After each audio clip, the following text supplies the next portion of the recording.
Diskaya pinangalanan sina Speaker Romualdez, Saldico, DPWH Special at 18 pang kongresista na dawit sa anomalya. Ang detalye ng balita mula kay kapartner Troy Gomez. Troy.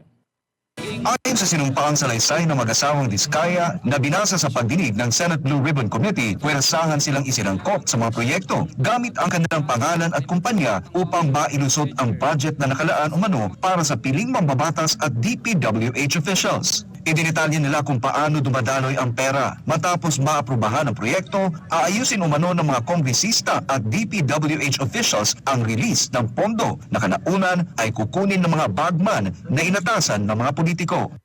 Paulit-ulit kaming ginamit ng mga nasa pwesto sa sistemang ito.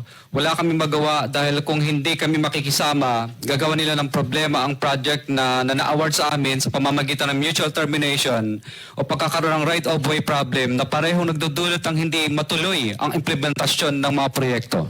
Tahasang pinangalanan sa salaysay, sina House Speaker Martin Romualdez at Congressman Zaldico na kabilang sa nakikinabang umano. Git ng mag-asawa, sila ay napilitan lamang sumunod dahil kung hindi umano lalabas ang bayad sa kanilang mga proyekto. Si Kong Jojo ang naman lagi ring binabanggit sa lahat ng project sa kanya ay papondo ni Speaker at ni Saldico. Mataas ang hinihingi sa project, dagdag pa niya, hindi naman lahat ng pera ay para sa kanya, kundi para kay Speaker at kay Saldico.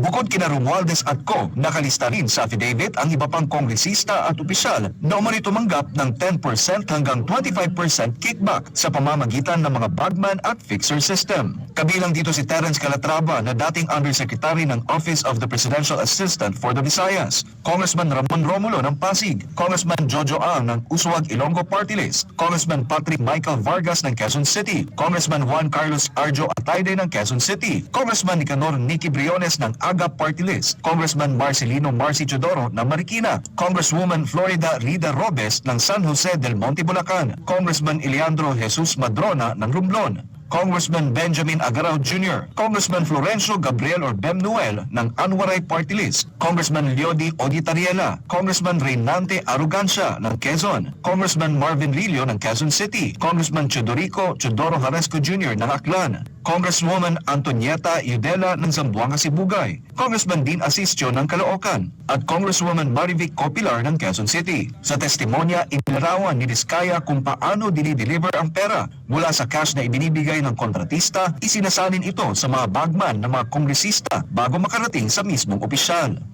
Pagdating ng 2025, si District Engineer Aristotle Ramos ang sumunod na nagpakilala na bagman ni Kong Roman Romulo kung saan 30% ang kanyang hiningi ay para kay Kong Roman Romulo.